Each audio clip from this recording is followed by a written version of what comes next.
Coming in, or everybody have this? We're going to start. Well, I guess we got a couple minutes. Anybody do the assignments? Anybody watch A Star Is Born? Okay, the jumping off point in our big book says the jumping off point is when I cannot live with it and I cannot live without it. What was his jumping off point? Huh? Did you hear that? When he couldn't live with it. If you watch the movie, anybody else watch the movie? Anybody else agree with that?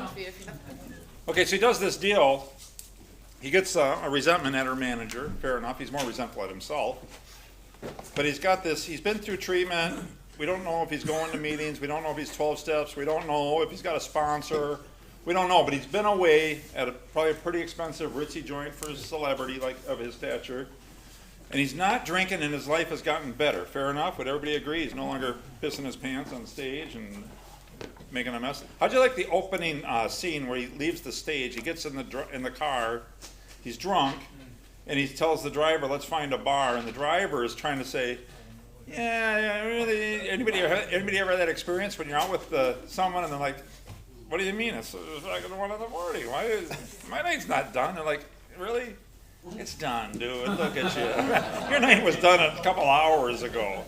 So there's some great scenes in there. I hooked right into his drinking, you know. And so the point where the jumping off point, he goes to this treatment, he gets sober, his relationship gets better, everything's better. Somebody confronts him on his behavior. Like, we all know you're going to drink again. Why don't you get out of her life? You're killing her. And he loves her. Fair enough. He's in love with her. Did you catch when he goes out to the pickup truck? He's looking at the motorcycle. Remember in the movie, the part of the movie where when she says, "I'm not getting on that motorcycle with you," and he says, "Don't worry, I never drink when I ride that thing." So he's in the truck, and he's looking at the motorcycle, and he's trying to make a decision.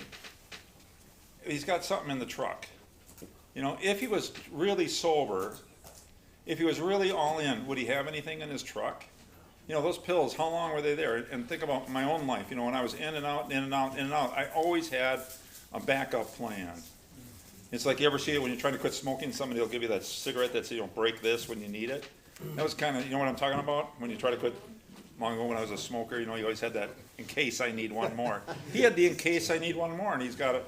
And so instead of taking, he's a jumping off point, and there's 3 solutions, right, to alcoholism, and he took one of the solutions. And we're going to read about that today with Bill Wilson. Anybody watch Les Mis? Did you cry?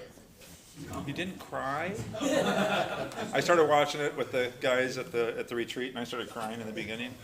It's so cool. Why do you think? So I have people that are hung up on, they got deep resentments. Maybe something happened in their childhood. Maybe there's something, molestation or something. When I'm working with guys, they've got something. They're just hung up on it. Hey, John, you're sitting here. And so they can't let something go. And Les Mis is loaded with characters that cannot let things go. It's also for the men I work with, will they watch a musical?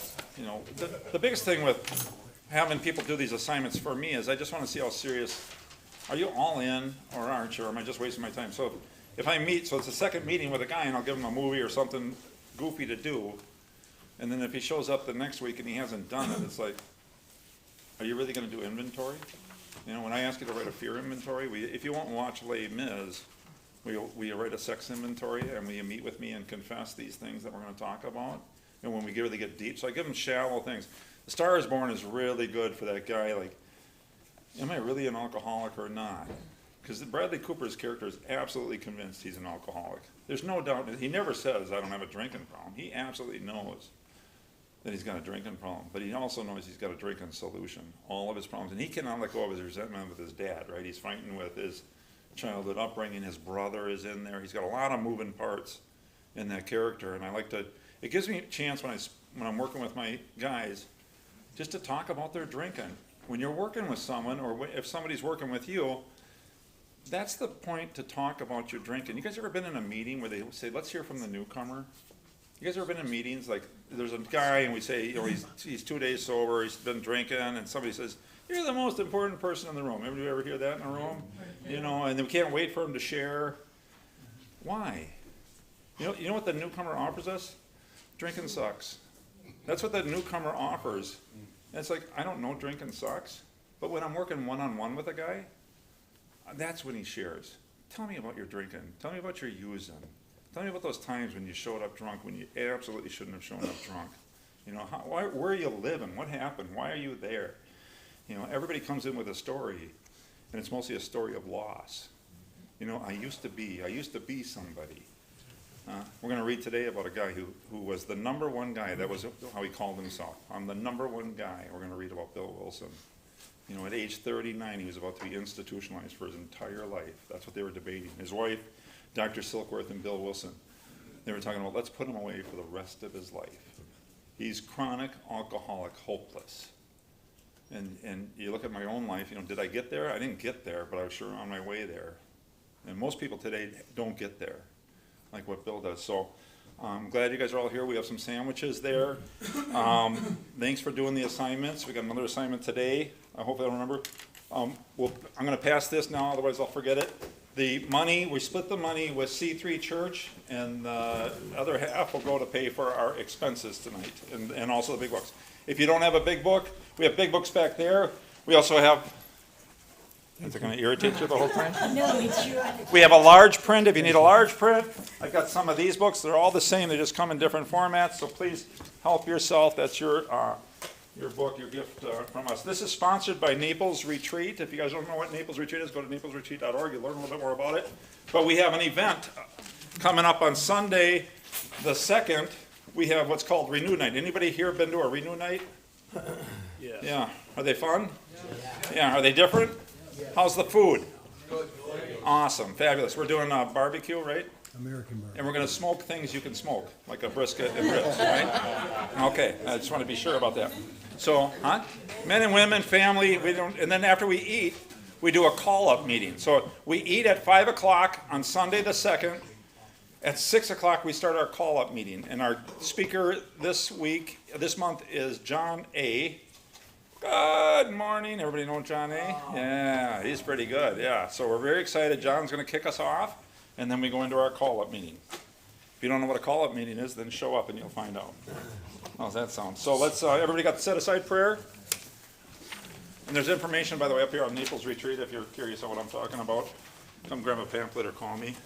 Let's try to take a moment of silence, let our busy days quiet down, leave everything outside.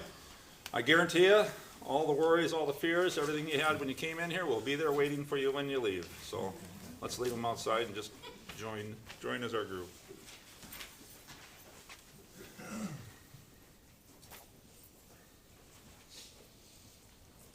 God. Everything I think I know about you. Everything I think I know about myself. Everything I think I know about others. Everything I think I know about my own recovery. For a new experience with myself, new experience with others, new experience with my own recovery. Especially a new experience with you.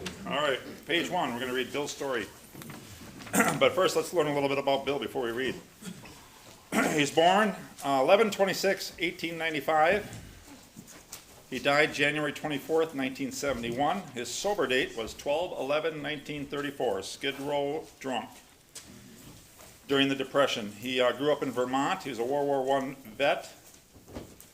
Time magazine, he was one of the 100 most important people of the century. How about that?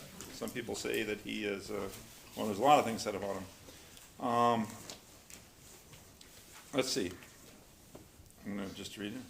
Okay, so Bill was born to an alcoholic father and mother, and Bill's the oldest, then they had a sister a couple years later, then the dad split. He was out. Never to be seen again.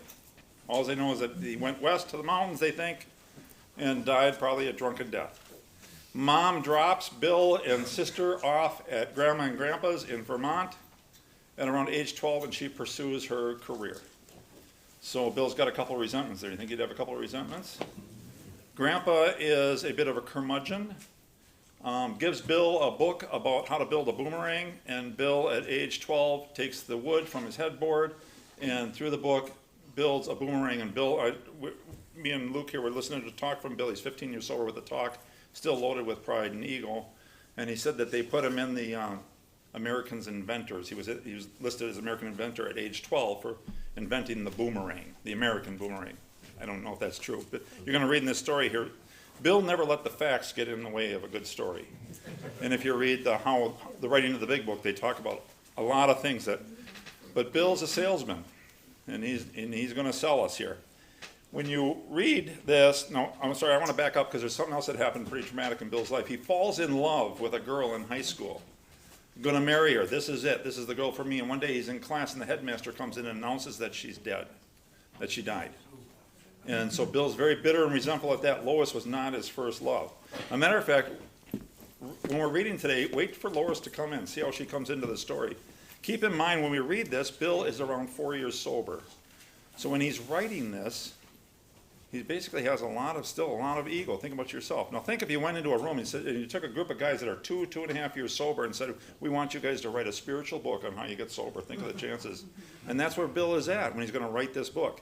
When they asked the guys, the first 40, 50 people, when they asked them to write their stories for the book, they want their stories to reflect how the book is affecting their life. And the book isn't written yet. So basically that's what Bill's going to try to do here when he writes his story. But if you read the stories from the first edition, you can read that they're talking about a book that isn't in print yet, because it's kind of like when the book comes out, I think this is what it'll do for us, but they don't really say that. So it's an interesting approach that Bill takes in his writing. So we're going to start off with Donna. When you listen, now Bill's drinking is fun at first and works, and then it becomes a habit, and then it becomes a need. So Donna's going to read the fun part, Mark's going to read the habit, and Chase is going to read the need. And guess which part is the longest? And then John is going to read the recovered alcoholic. We're going to find out. It's much like, if you think about that fun, habit, need, it's the way AA works, but opposite. When I first come to AA, I need it. And I don't even want to be here. Trust me, there's no kid in third grade right now when the teacher says, what do you want to be when you grow up? He's not going to say, a member of Alcoholics Anonymous. I can't wait to join that group. So I come because it's a need, and then it becomes a habit. And then for me, my own personal story, it's about 2.5 years. It became really fun. And I remember, I can tell you, wherever I was sitting, I was in a room, just like in a circle, and I looked and I thought, I know him, I know him, I know him, I know him. It's like, and I said, I know this thought came to me, I'm never drinking again. And it was really cool. So let's start off, Donna. Let's hear about Bill's fun drinking. Okay, chapter 1, Bill's story. War fever ran high in the New England town to which we new young officers from Plattsburgh were assigned, and we were flattered that when the first citizens took us to their homes, making us feel heroic. Here was love, applause, war, moments sublime with intervals hilarious. I was part of life at last, and in the midst of excitement, I discovered liquor. I forgot the strong warnings and the prejudices of my people concerning drink. That's his grandparents. In time, we sailed for over there. I was very lonely and again turned to alcohol. Does anybody here drink when they're lonely? Huh? Does it solve the problem? No. So booze works. It worked for it. In the beginning, it works. We landed in England. I visited Winchester Cathedral. Much moved, I wandered outside. My attention was caught by a doggerel on an old tombstone. Here lies a Hampshire grenadier who caught his death, drinking cold small beer. A good soldier is ne'er forgot, whether he died by musket or by pot. Ominous warning, which I failed to heed. 22 and a veteran of foreign wars, I went home at last. I fancied myself a leader. Oh, do you like that for eagle? You catch it? Yeah. I fancied myself a leader, for had not the men of my battery given me a special token of appreciation?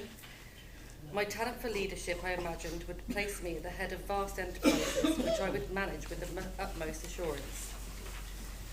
I took a night law course and obtained employment as an investigator for a surety company. The drive for success was on.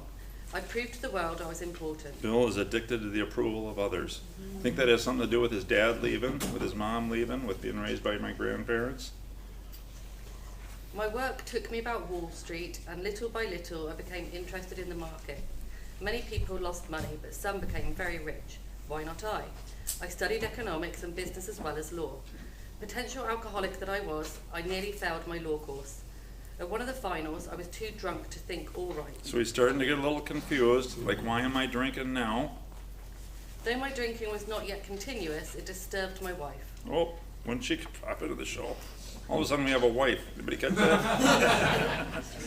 Remember, he's just a couple years sober, so he's We had long talks when I would still her forebodings by telling her that men of genius conceived their best projects when drunk, that the most majestic constructions of philosophic thought were so derived.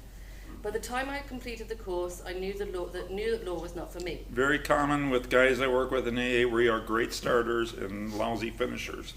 Bill is not much of a finisher, but he finishes law school and he's not going to go to law school.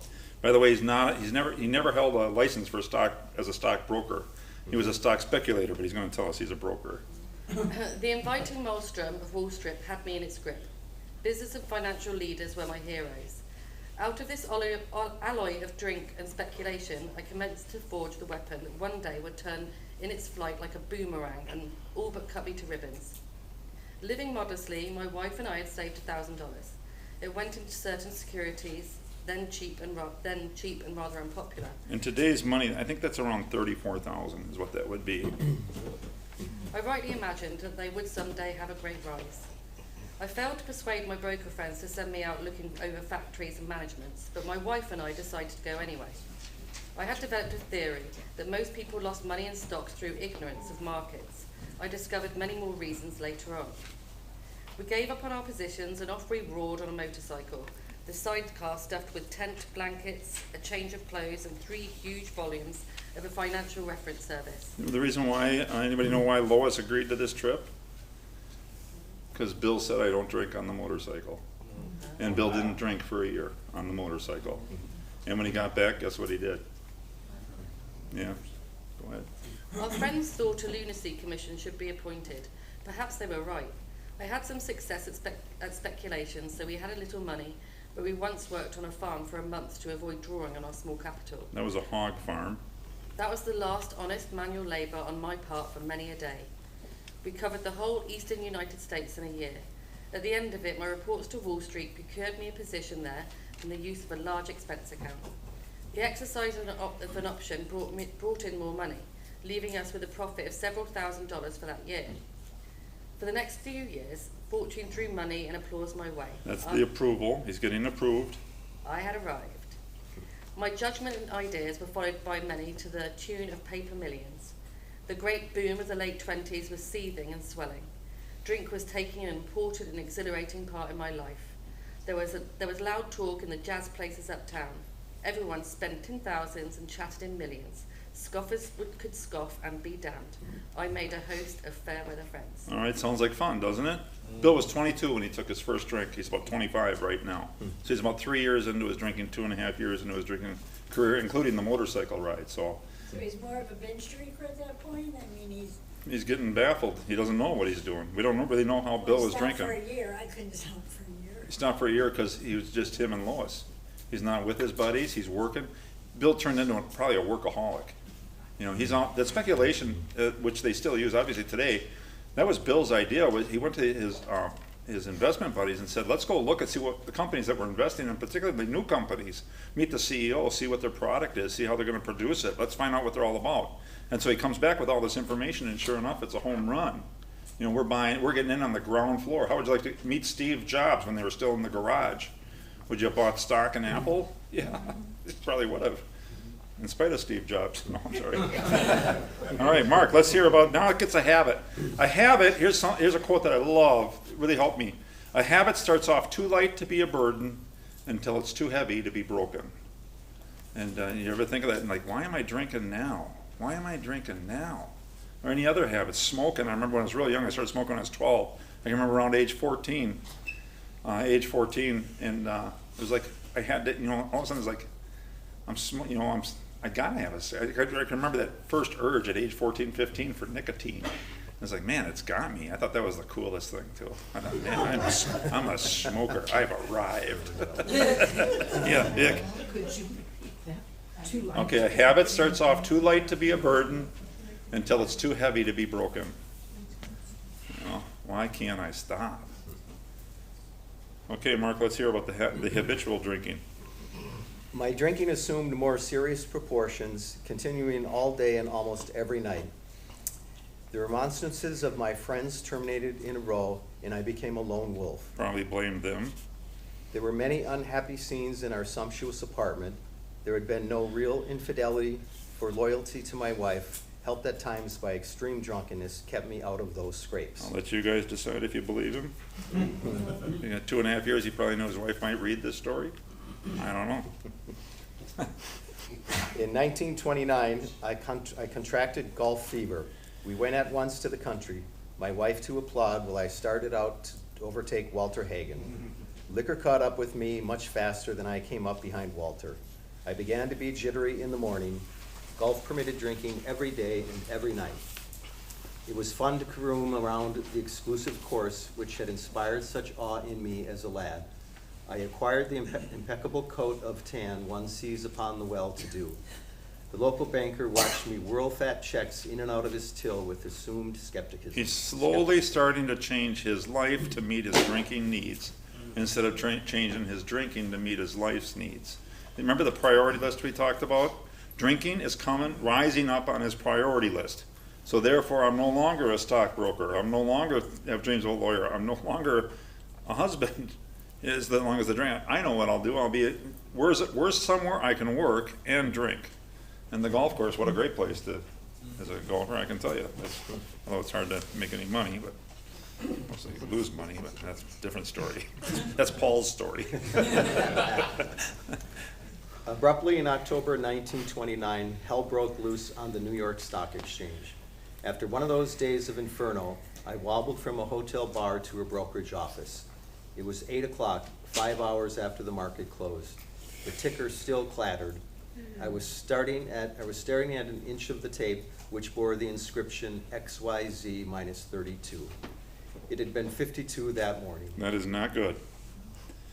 I was finished, and so were many friends. The papers reported men jumping to death from the towers of high finance. Okay, what do you notice about the words high finance? So he's trying to express, he's giving us a little tip here, that the men whose money was their God, their money is now taken away by, it's XYZ minus negative 32. So it went from plus 52 to everything was lost. So the men that had everything in there, and that was their God, Bill was mentioning earlier, but Bill has a different God.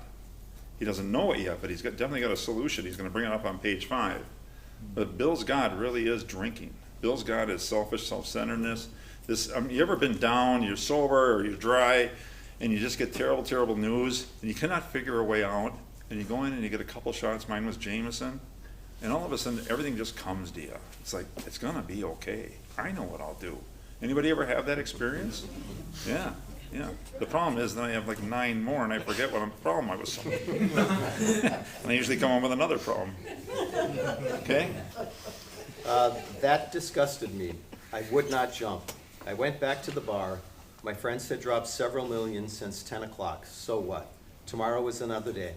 As I drank, the old fierce determination to win came back. Fuels his ego. Next morning, I telephoned a friend in Montreal.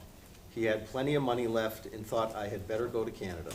By the following spring, we were living in our accustomed lifestyle. I felt like Napoleon returning from Elba. No St. Helena for me.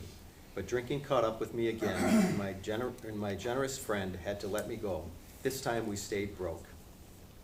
We went to live with my wife's parents. I found a job, then lost it as a result of a brawl with a taxi driver. He probably wanted to be paid. Mercifully, no one could guess that I was to have no real employment for 5 years or hardly draw a sober breath. My wife began to work in a department store, coming home exhausted to find me drunk. I became an unwelcome hanger-on at brokerage places. Thank you, Mark. So it's starting to take over his life. We're learning a little bit about Lois, but not much. At some point when I read this, or you read books like Pass It On, sometimes Lois is the sickest one in the relationship. The way what she's going to do with him, we're going to learn a little bit more. But our own, I have an Al-Anon at home, my wife, and 40 years we'll have. In August, we'll be married for 40 years. I always tell her it just means she'll never admit when she's made a mistake. But, I forget. I mean, my last drunk was a blackout drunk. I come home and make a disaster. It was 10 years ago. And she said to me just the other day, she says, it's easy for you. This is an Al-Anon, and she said, you don't remember it. It's like, she goes, the kids and I remember it. It's like, and she just wanted me to put a pause on, do you really want to celebrate these days? And you get it? I mean, I kind of get it. Like, yeah, I'm relieved, man, I'm not trying, let's get a cake. And she's like, I don't know, dude. I don't know if we celebrate this day. I think the one guy says, comes home, one of the speakers comes home, he got a 12-year medallion, comes home to his mom, he says, Mom, I got a 12-year medallion. She says, Cat hasn't had a drink in 12 years. We're not celebrating that, are we? All right, let's hear it. Is it a need yet, Chase? Liquor ceased to be a luxury. It became a necessity. Bathtub gin, 2 bottles a day. You know what that is? Yeah? What is bathtub gin? Shower beer. Yeah, it's bootlegger. It's what the bootleggers were selling. It's basically rubbing alcohol might be the closest thing to it. I don't know. It isn't good. 2 bottles a day and often 3 got to be routine. Sometimes a small deal would net a few $100s, and I would pay my bills at the bars and delicatessens.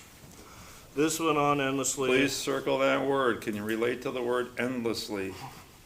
Isn't that a beautiful word? Are you catching Bill's writing? Guy never wrote a book. He's never written a book. Watch how he puts these words together. You think he gets us? Remember what we read last week? The doctor's opinion.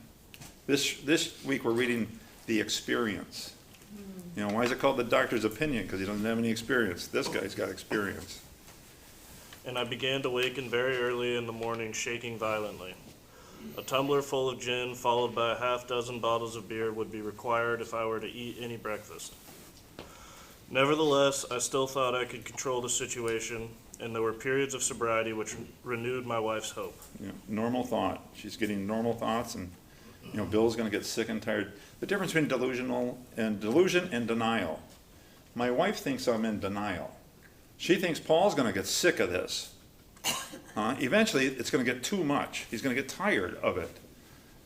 Delusion is everything's working out. When I come home and I say, and I'm crying and say, I'm sorry, it'll never happen again. I don't even know I'm doing this. Here's what I'm sorry you caught me. You're not going to catch me again. I can remember feeling like telling her that I'm sorry. I'm so sorry.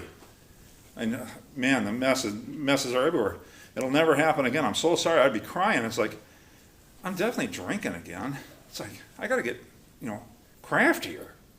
But I'm crying. I don't want to. It's this weird, and Bill's there endlessly. Like, I'm definitely drinking again. Because she only knows a tip of it. I mean, if she really knew what I was doing, I can remember having those thoughts. If you really knew, you'd freaking kill me when I do. Endlessly. Go ahead. Gradually, things got worse. The house was taken over by the mortgage holder. My mother-in-law died. My wife and father-in-law became ill. So Bill's giving us a little tip there on what we do to our Al-Anons. Huh? They get sick. We had a lot of sickness in my house. Think of your own house. A cold, flu, doctor's appointments.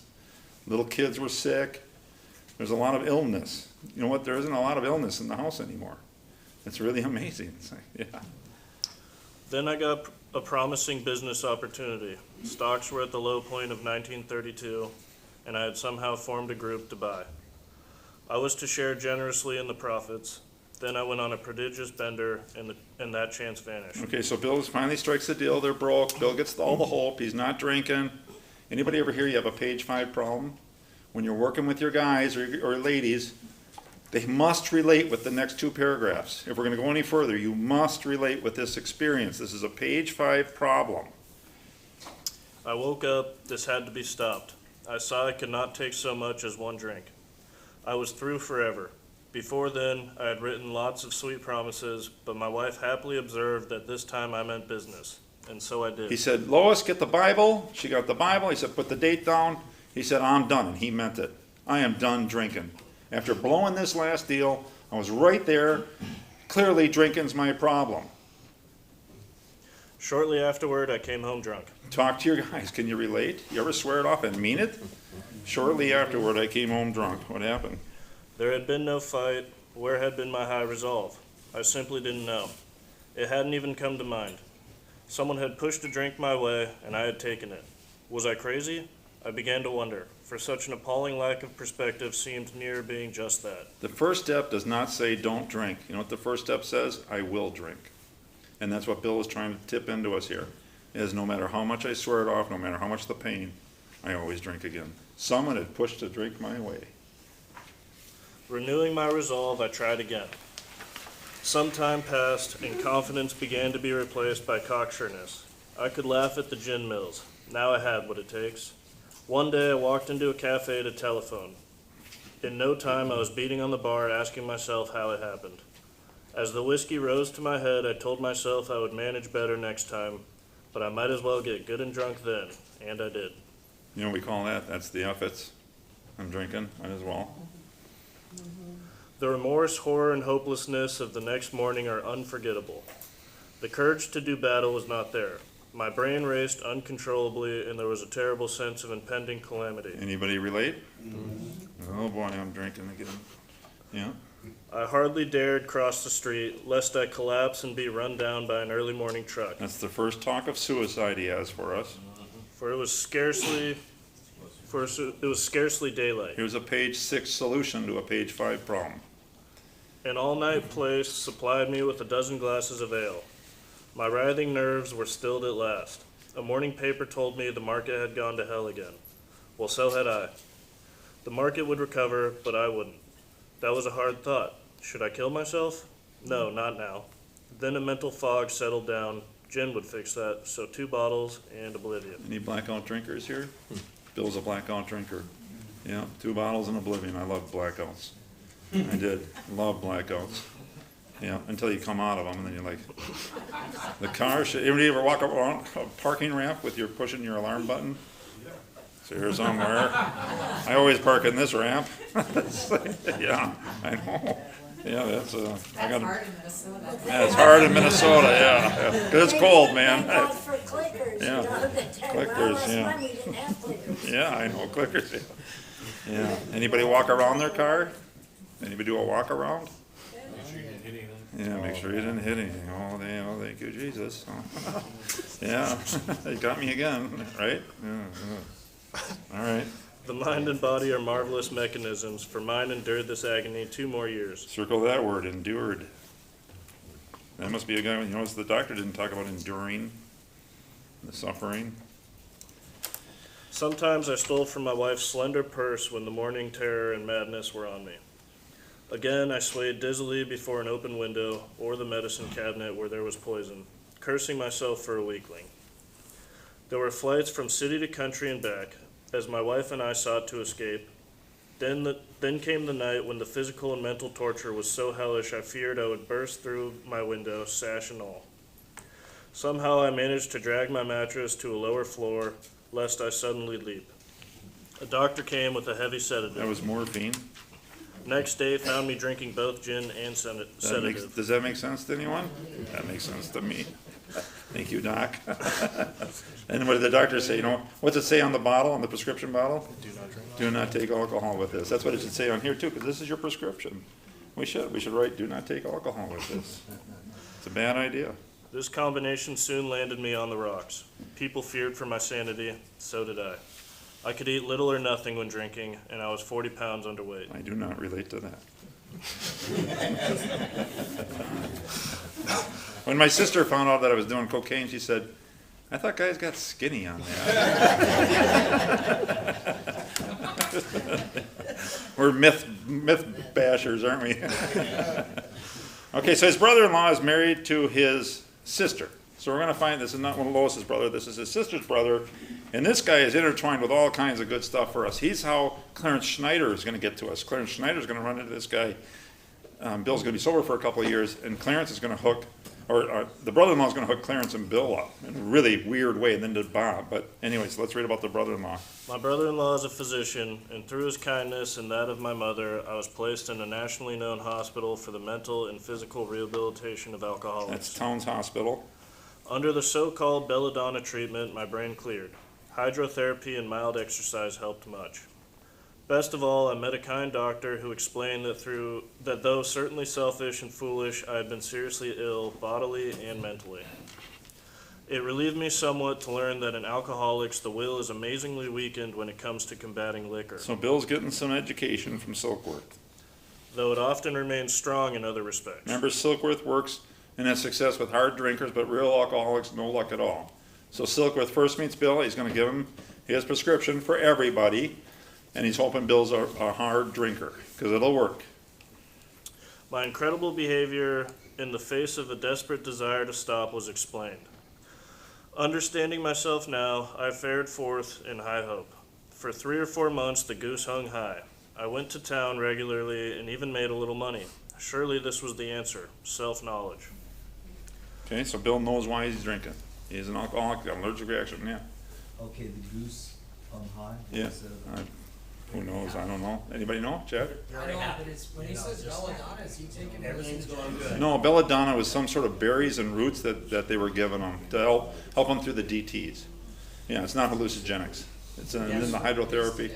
What is it? Yeah. Everything was going really, really well. Huh? High means he was very happy. Everything was going Everything's well. Everything's well. Pink cloud. right. Pink cloud. There you go. That's See? Pink cloud. See, just ask me. I know. But it was not, for the frightful day came when I drank once more. Uh-oh. Why? The curve of my declining moral and bodily health fell off like a ski jump. After a time, I returned to the hospital. This was the finish, the curtain, it seemed to me. My weary and despairing wife was informed that it would all end with heart failure during delirium tremens, or I would develop a wet brain, perhaps within a year. He's 39. She would soon have to give me over to the undertaker or the asylum. So they want to institutionalize him. They're trying to make the decision. A lot of the guys went to the institution for lobotomies by their own decision making. They chose it. They did not need to tell me. I knew, and almost welcomed the idea. It was a devastating blow to my pride. I, who had thought so well of myself and my abilities, of my capacity to surmount obstacles, was cornered at last. Now I was to plunge into the dark, joining that endless procession of sots who had gone on before. I thought of my poor wife. There had been much happiness after all. What would I not give to make amends? But that was over now. No words. If you ever, in this next paragraph, ask yourself, have you ever heard a better description of the step one? No words can tell of the loneliness and despair I found in that bitter morass of self-pity. Quicksand stretched around me in all directions. I had met my match. I had been overwhelmed. Alcohol was my master. How do you like that? He's going to serve his master, which is alcohol. And it's quite beautiful. And what he does now, he's in detox. They're talking about locking him away, maybe doing some other things. He convinces Lois to give him one more try. He's going to use fear. Now he's got self-knowledge, and now he's got fear. Holy cow. I'm 39 years old. This is the end for me. They also don't mention, but him and Lois were trying to have children, and they couldn't have children. He's got all this other stuff. He's got a lot of moving parts that, quite frankly, when he's sober, are making him sad. They're depressing. It's depressing. He's unhappy with his life. And so that's the problem. You know, can I get sober and be happy? I like to tell people when I work with a guy, if you're sober and unhappy, you're not doing it right. You might want to drink some more. I hope you don't. I hope you do the steps and you'll get happy. But I firmly believe that when I'm working with people, or in my own case, if I am unhappy and sober, I am not doing it right. I am drawn to people who are sober and happy. I want what they have. Trembling, I stepped from the hospital a broken man. Fear sobered me for a bit. Then came the insidious insanity of that first drink. And on Armistice Day, 1934, I was off again. Everyone became resigned to the certainty that I would have to be shut up somewhere or stumble along to a miserable end. How dark it is before the dawn. In reality, that was the beginning of my last debauch. I was soon to be catapulted into what I like to call the fourth dimension of existence. I was to know happiness, peace, and usefulness in a way of life that is incredibly more wonderful as time passes. Near the end of that bleak November, I sat drinking in my kitchen. With a certain satisfaction, I reflected there was enough gin concealed about the house to carry me through that night and the next day. My wife was at work. I wondered whether I dared hide a full bottle of gin near the head of our bed. I would need it before daylight. My musing was interrupted by the telephone. The cheery voice of an old school friend asked if he might come over. That man's name is Evie Thatcher. He was sober. 2 months sober. And he's making a 12-step call. It On was, his own, by the way. It was years since I could remember his coming to New York in that condition. I was amazed. Rumor had it that he had been committed for alcoholic insanity. I wondered how he had escaped. Of course he would have dinner, and then I could drink openly with him. Unmindful of his welfare, I thought only of recapturing the spirit of the other days. There was that time we had chartered an airplane to complete a jag. His coming was an oasis in this dreary desert of futility. The very thing, an oasis. Drinkers are like that. Remember page 1? He drank because he was lonely. And now he's all alone and he's drinking. Remember on page 1? He drank and he was open and he got social. And it solved it, his awkwardness. And now he's drinking all alone. So here comes his old drinking buddy. Now Ebby's a very interesting story. Ebby was in court just a couple months earlier. He was going to be committed for alcoholic insanity. He had drove into a woman's house and almost killed her. And he rolled down the window and said, "I'll have a cup of coffee." So Ebby might be the creator of the first drive-through ever. But when Ebby gets to the court, a guy named Roland Hazard comes. So the judge is there. He's about to put Ebby away. And a guy named Roland Hazard comes. So we're going to talk a little bit later about Roland and Roland's role with us. But Roland was sober through the Oxford group. He had had a spiritual awakening. And part of his mission was to go and do what Ebby is doing now. So Roland goes to court because he hears Ebby is there. And out of coincidence, I think, with Roland, he brings a couple of guys. And one of the guys is a friend of the judge's son who was a drunk. And so when Roland says, "We can help Ebby, we've got a treatment for alcoholism that we want to try on Ebby, give them to us." And the judge asked the kid, "Did they try it with you?" And he said, "Yeah, and it worked." And that's why the judge says, "All right, I'm going to give you Ebby." So Ebby's now 2 months sober. Bill's going to talk about his eyes. He's going to say there's something about his eyes. Ebby is a reconciled sinner. The eyes are the window to the soul. Bill's given us a little foreshadowing here of what's going to happen in Bill's life, how Bill's going to get sober. But what Bill's real problem, he thinks it's drinking, but Bill's real problem, my real problem, and every real alcoholic I've ever worked with, the real problem is an unreconciled sin that is deep down inside of us. And Bill's going to start talking about that. And that's what's happened to Ebby. Ebby became a confessor. He changed from a professor. Think of your drinking, and when you're even not drinking, you're always telling everybody how much you know. I was a blabberhead of everything I frickin' knew. I watched the news nonstop. I read newspapers. I loved to know things. I was blah, blah, blah, blah. And a man who took me through the steps, he says, "Become a professor to a confessor." How about, "I don't know"? He said to me, he said, "Paul, the thing that's killing you is not what you don't know." He says, "You're so effing smart. It's going to kill you." And that's what the set-aside prayer is all about. Let me get rid of all of this stuff. So that's what's happened to Ebby, and Ebby's going to start driving this message to Bill. Let's read. The door opened and he stood there, fresh-skinned and glowing. There was something about his eyes. He was inexplicably different. What had happened? I pushed a drink across the table. He refused it. Disappointed but curious, I wondered what had got into this fellow. He wasn't himself. "Come, what's all this about?" I queried. He looked straight at me, simply but smilingly. He said, "I've got religion." I was aghast. So that was it. Last summer, an alcoholic crackpot, now I suspected, a little cracked about religion. He had that starry-eyed look. Yes, the old boy was on fire, all right. But bless his heart, let him rant.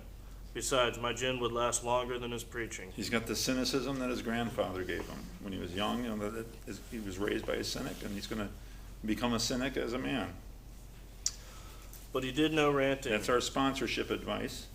When you're making a 12-step call your meeting a new guy, find out about him. No ranting, no preaching, no lecturing. Tell him your story. If you got a story, that's all. I'm armed with the facts about myself. And I love to sit with a guy and tell him what God has done for me. If God has done it for me, why would I not talk about God? People all the time say, "Enough, the God's going to push him away." Good. He'll be sitting in the bar. You know what he'll be doing? Because I've done this. He'll be sitting in the bar thinking about me, thinking about God. And that's a great place to be because we ruin your drinking. That's my job. If you're a real alcoholic and you're not convinced, I'll ruin your drinking. Right? Yeah, put me on your resentment list when you get sober. I'm a bitch, ruin my drinking. In a matter-of-fact way, he told how 2 men had appeared in court, persuading the judge to suspend his commitment. They had told of a simple religious idea and a practical program of action. That was 2 months ago, and the result was self-evident. It worked. He had come to pass his experience along to me, if I cared to have it. There you go, more sponsorship advice. If you want to keep drinking, call me when you're ready. I was shocked but interested. Certainly I was interested. I had to be, for I was hopeless. Perfect place for a newcomer. He talked for hours. Childhood memories rose before me. I could almost hear the sound of the preacher's voice as I sat, on still Sundays, way over there on the hillside. There was that proffered temperance pledge I never signed. My grandfather's good-natured contempt of some church folk and their doings, his insistence that the spheres really had their music, but his denial of the preacher's right to tell him how he must listen. His fearlessness as he spoke of these things just before he died. These recollections welled up from the past. They made me swallow hard. You think his grandfather was his hero? You know, I got heroes in my life. My older brother, he was my hero. You know, he died from the illness, died from pot of all things. People at 61, disgusting way to go. Really a tough thing to watch. But he was my hero. When I come in here, it's like, that ain't my hero anymore. And that's what's happening to Bill. You know, all of a sudden, maybe my grandfather, maybe my grandfather was wrong. Go ahead. Sorry, you said he died from what? My brother? Yeah. Pot. Weed? Yeah, weed. Yeah. How did we kill him? Huh? You stick around long enough, you'll see someone die at 61. Well, no, I mean, I used to Yeah. have this Yeah, how did it happen? thing with. You gotta be there to watch it. His whole life was a train wreck. He was, I mean, it's just, pot did its job. It took away his thinking. He was extremely overweight, unhealthy, unemployed, separated from his wife, ex-wife, and daughter and granddaughters. He lived a life of loneliness. When they went to clear out his house, it was filled with selfish, self-centered things of anything imaginable, but particularly he was growing pot. His whole life was centered around weed, and he was dead. And if you asked him, he would tell you how he recovered from a cocaine addiction. He loved to tell guys how he was a recovered cocaine guy. And at 61, and it was disgusting. That's all you can say is what pot, the idea that pot doesn't kill is very tricky. There are normal pot smokers, just like there's normal drinkers, just like, I believe it. Not me, man, not me. You know, remember how we started off on our week one? What is your drug of choice? What did we say about that? That's the dumbest question we can ask someone. What's your drug of no choice? My brothers, pot never did it for me. My brother had no choice over pot. No one would live the life he lived. Yeah, okay? That wartime day in Old Winchester Cathedral came back again. I had always believed in a power greater than myself. I had often pondered these things. I was not an atheist. Few people really are, for that means blind faith in the strange proposition that this universe originated in a cipher and aimlessly rushes nowhere. My intellectual heroes, the chemists, the astronomers, even the evolutionists, suggested vast laws and forces at work. Despite contrary indications, I had little doubt that a mighty purpose and rhythm underlay all. How could there be so much of precise and immutable law and no intelligence? I simply had to believe in a spirit of the universe, who knew neither time nor limitation, but that was as far as I had gone. At least he's getting a little open-minded. With ministers and the world's religions, I parted right there. When they talked of a God personal to me, who was love, superhuman strength, and direction, I became irritated and my mind snapped shut against such a theory. To Christ I conceded the certainty of a great man, not too closely followed by those who claimed him. You know what that's called today? That's an antichrist. Because Christ was not the certainty of a great man. Christ was far more than that. But Bill is argumentative about everything. His moral teaching most excellent. For myself, I had adopted those parts which seemed convenient and not too difficult. The rest I disregarded. Half measures. The wars which had been fought, the burnings and the chicanery that religious dispute had facilitated, made me sick.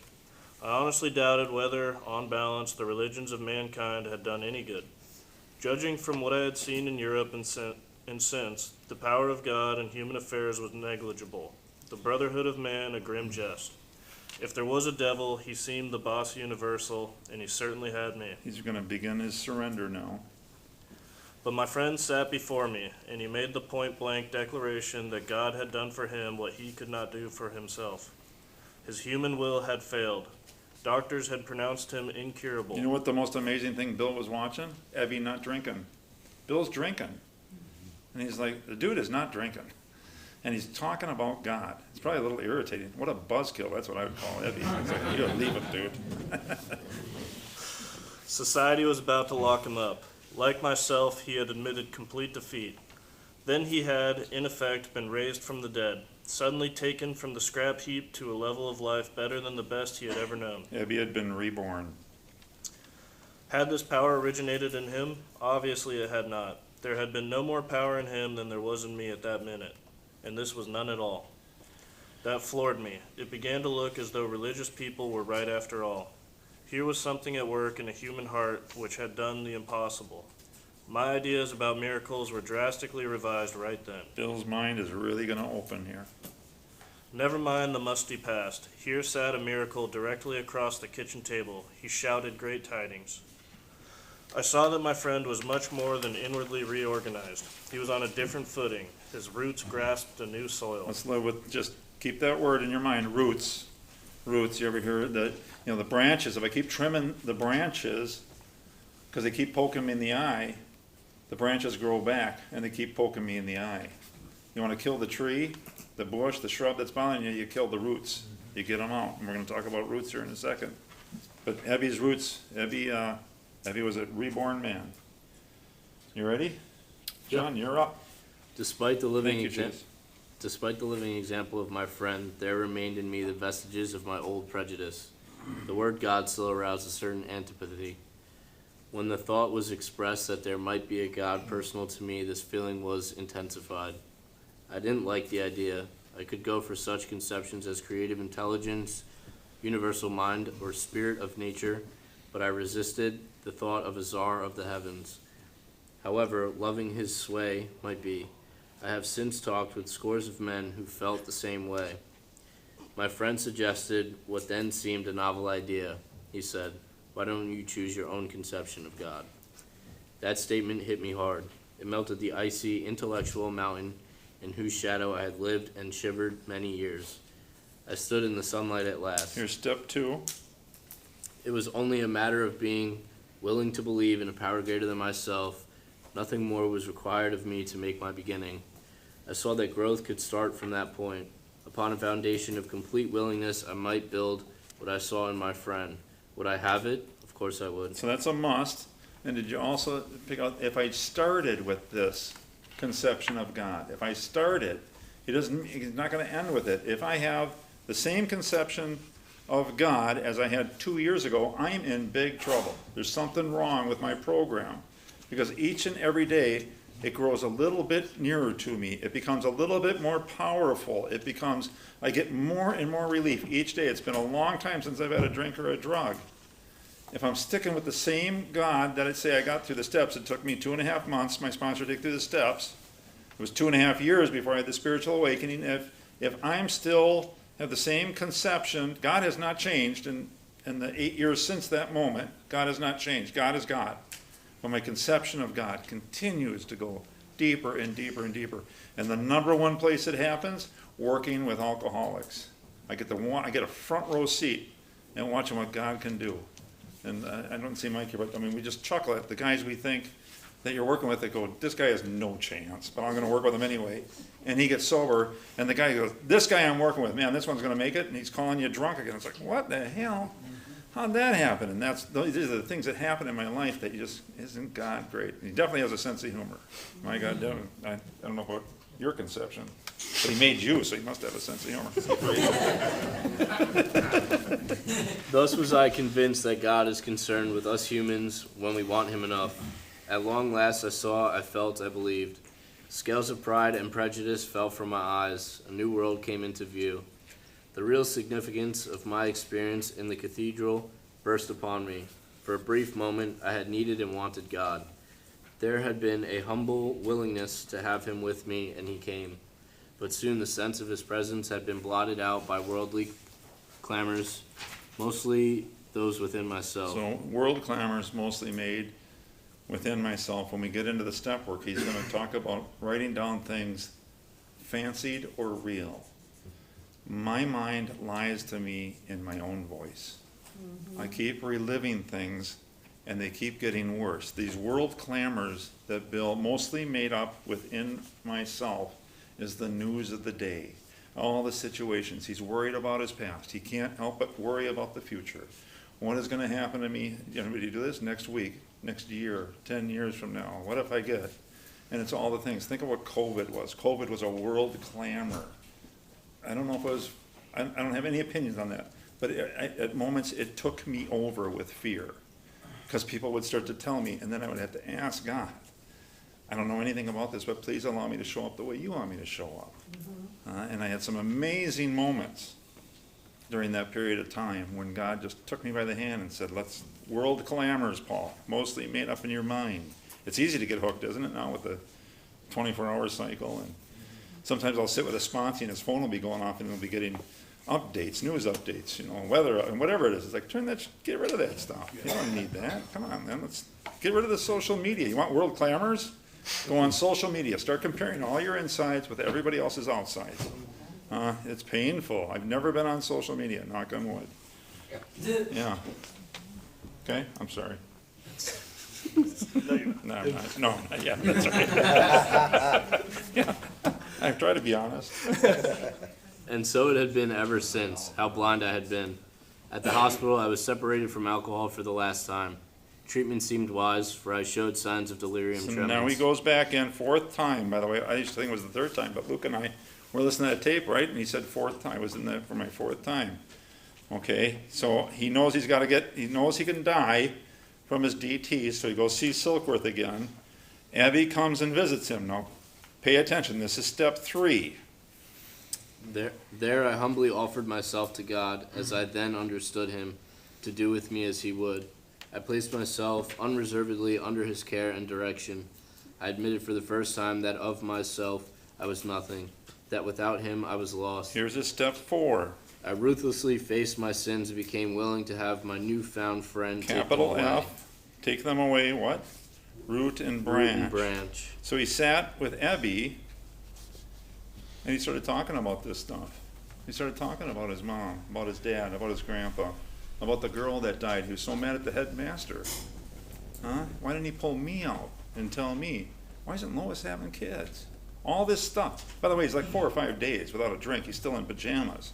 But Abby's taking the time. Come on, Bill, let's talk about this stuff. Let's talk about the root.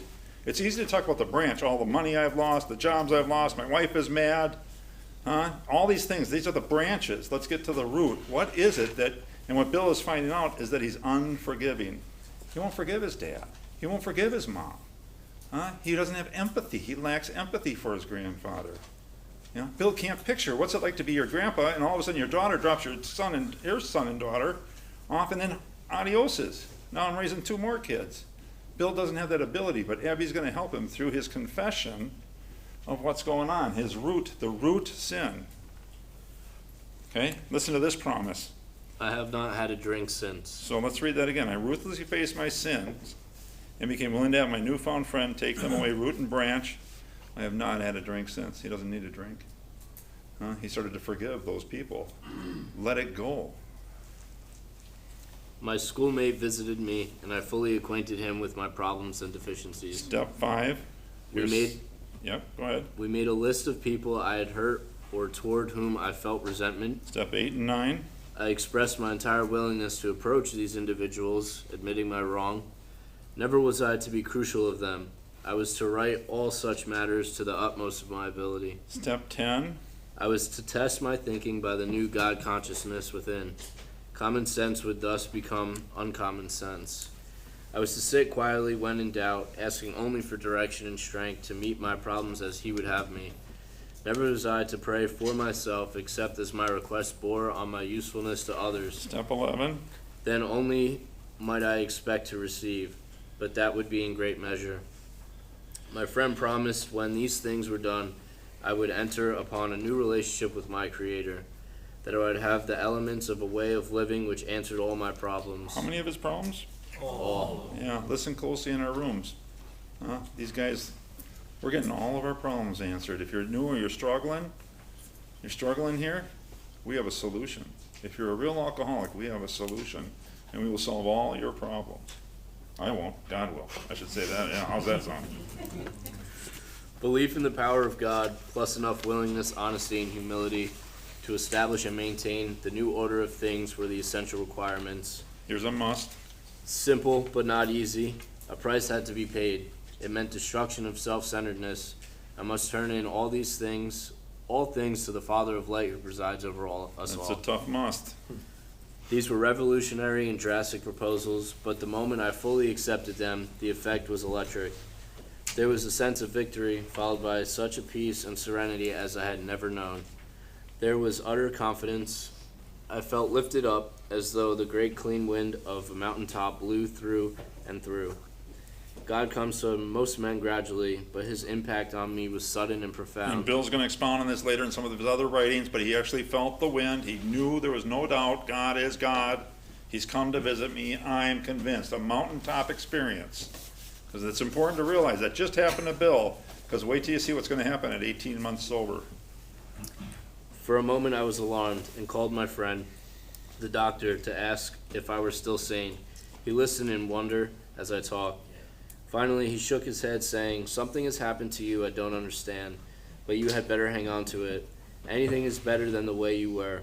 The good doctor now sees many men who have such experiences.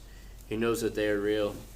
While I lay in the hospital, the thought came that there were thousands of hopeless alcoholics who might be glad to have what had been so freely given to me. Perhaps I could help some of them. They in turn might work with others. It's the contrary thought to selfishness, self-centeredness. How can I serve? Here in Bill's story is where he's gonna talk about sponsorship as being a must. My friend had emphasized the absolute necessity of demonstrating these principles in all my affairs. Particularly was it imperative to work with others as he had worked with me. Faith without works was dead, he said, and how appallingly true for the alcoholic. For if an alcoholic failed to perfect and enlarge his spiritual life through work and self-sacrifice for others, he could not survive the certain trials and low spots ahead. If he did not work, he would surely drink again, and if he drank, he would surely die. Then faith would be dead indeed. With us it is just like that. Let's hear from Lois again. My wife and I abandoned ourselves with enthusiasm to the idea of helping other alcoholics to a solution of their problems. It was fortunate for my old business associates remained skeptical for a year and a half, during which I found little work. I was not too well at the time and was plagued by waves of self-pity and resentment. 18 months after meeting God, he's plagued by waves of self-pity and resentment. His faith is on the rocks. What's the solution? This sometimes nearly drove me back to drink, but I soon found that when all other measures failed, work with another alcoholic would save the day. Notice he didn't say go to a meeting. Yeah, he doesn't say go to a meeting. He said get a drunk, and where does he go? Keep reading. That was your line. Many times I have gone to my old hospital in despair. On talking to a man there, I would be amazingly lifted up and set on my feet. It is designed for living that works in rough going. Notice we don't find out how the man does, but we find out how Bill's does. Anybody have this experience? Have a real shitty day? I'm supposed to go to detox tonight and talk, but that's the last place I want to go to. Don't you know what happened to me? And you leave that detox going, I got it made. Right? Yeah. We commenced to make many fast friends, and fellowship has grown up among us, of which it is a wonderful thing to feel a part. The joy of living we really have, even under pressure and difficulty. Here's the gift of sponsorship, where we get the witness. I have seen hundreds of families set their feet in the path that really goes somewhere, have seen the most impossible domestic situations righted, feuds and bitterness of all sorts wiped out. I have seen men come out of asylums and resume a vital place in the lives of their families and communities. Business and professional men have regained their standing. There is scarcely any form of trouble and misery which has not been overcome among us. In one western city This is Cleveland. and its environs, there are 1,000 of us in our families. That's Clarence Schneider he's talking about. We meet frequently so that newcomers may find the fellowship. Notice it's a small f. So we meet frequently. That's why we meet. So the unrecovered, the recovering, and the recovered all get together. Why? So they can see what they seek. Find the fellowship they seek. Yeah. At these informal gatherings, one Many often see from 50 to 200 persons. We are growing in numbers and power. Asterisk. In 2021, AA is composed of approximately 129,800 groups. In 2020, 19 million. An alcoholic in his cups is an unlovely creature. Our struggles with them are variously strenuous, comic, and tragic.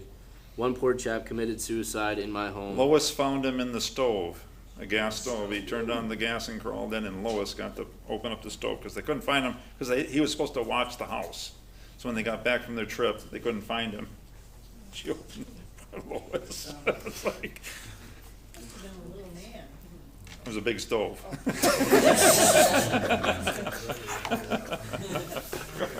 He could not or would not see our way of life. There is, however, a vast amount of fun about it all. Amen. I suppose some would be shocked at our seemingly worldliness and levity, but just underneath there is deadly earnestness. Faith has to work 24 hours a day, in and through us, or we perish.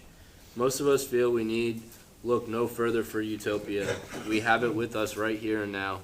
Each day, my friend's simple talk in our kitchen multiplies itself in a widening circle of peace on earth and goodwill to men. Bill W., co-founder of AA, died January 24th, 1971. Thank you, readers. An alcoholic in his cups is an unlovely creature. An alcoholic in God is a beautiful creature. So the most beautiful people I meet are recovered alcoholics. And I watch what they do, and I'm just blown away. Go ahead, Luke. I don't remember if Ebby Thatcher died sober or not. Ebby Thatcher, I believe, died sober, but I did hear a talk. Bill's given a talk of the 25th anniversary, and he introduces Ebby as his sponsor, and Ebby gets up and said, with God's will, in April, I will have 7 years of sobriety. So Ebby definitely goes back to drinking. We all know Ebby goes back to drinking, and I don't know if he died. Anybody know? I listened with him yesterday, and he said that's so. Ebby died sober, in Texas, I think. Yes, yeah. Yeah, because that talk was in California. It was his Ebby gives a great talk. If you're wondering, these talks are fantastic. I got an unusual speaker app that Luke and I were listening to. So it can come up. I'll show you what the speaker app is. There's just hundreds of all the old timers, from Clancy Emelson, Chuck C.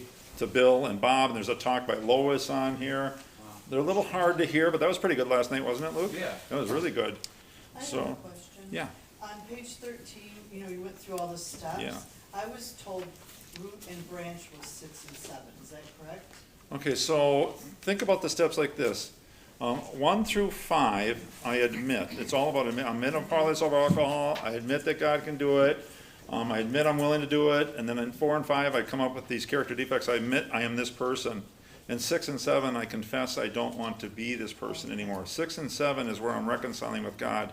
4 and 5, I'm reconciling with myself. 6 and 7, I reconcile with God. And I confess, I don't want to be this. I don't want to be selfish, self-centered. These were some of my character defects. The big word for me was inconsiderate. As I went through my sex inventory with my sponsor, and I went through my fear inventory, he's like, do you consider any of these other people you're affecting? It's like, only when they can help, only when it's about me. And it was like, the word inconsiderate, which is in our book, it's one of the 9 questions in the sex inventory, was just alarming. Like, I don't think of anybody else when I'm doing this work. So then when I get to 6 and 7, I ask God to help me be considerate. To consider her, to consider them, to consider my business partners, my vendors, my contractors, my employees, my employers. It's like hard, isn't it, Jimmy? It's hard to think of others. Yeah, I think of myself a lot. Just ask me. Enough about me, let's talk about you. What do you think of me? Yeah, he told me that when we were doing step 5. That's when I first heard that. I'm tired of talking about me, let's talk about you. What do you think of me? Well, that hurts. It's true, it's definitely true. I'm dying to hear what you think of me. And that's what remember in Bill's story early on, I had arrived. I would show the world. Approve me, approve me, approve me. In this talk that we listened to last night, I'm the #1 man. He was highly successful in education. What instrument did he play? I want to say clarinet, but I don't think I'm right. Anyway, he had the #1 seat. He was the best baseball player. He was a Red Sox fan, by the way. But he was the #1 guy on the football team. He had it all. Everywhere he go, he was a high achiever. And all of a sudden, drinking is just kicking his rear. And he's going to figure it out, but he's not going to figure it out. And of course, what does he become? Our #1 guy, huh? He's going to write a book that, I don't know, changed my life. Changed my life when someone took me through it. So your assignment for next week, I want you to read Dr. Bob's Nightmare. He's our co-founder, and there's a good reason why. And we'll talk about 407, I promise, the story 407. I thought we'd talk about it tonight too. But I knew that tonight would be a long read. So I want you to read Dr. Bob's Nightmare, and there's a big reason why. So we'll talk about it next week. Huh? Where's it at? It's the first page, it's 165. Yeah, after the 164, he's the first story. And I guess it would be page 171, thank you. Okay, I have some handouts here. Did the basket go around? I see. Okay, thank you guys, thanks for your donations. If you, can we pass it up here, the basket? Does anybody know where the basket is? Yeah. Somebody catch somebody from the retreat and get them here. Thank you, Mike. Anybody want a handout for Renew Night? Please come up and grab it. Thank you all, and we'll see you tomorrow. Please come join us. Good food. That's about all. That's guaranteed. The rest is up to you. Thank you. Great job. I love it. Awesome. Thank you. I'm glad you're here. Anytime we have coffee, yeah. Yeah, absolutely.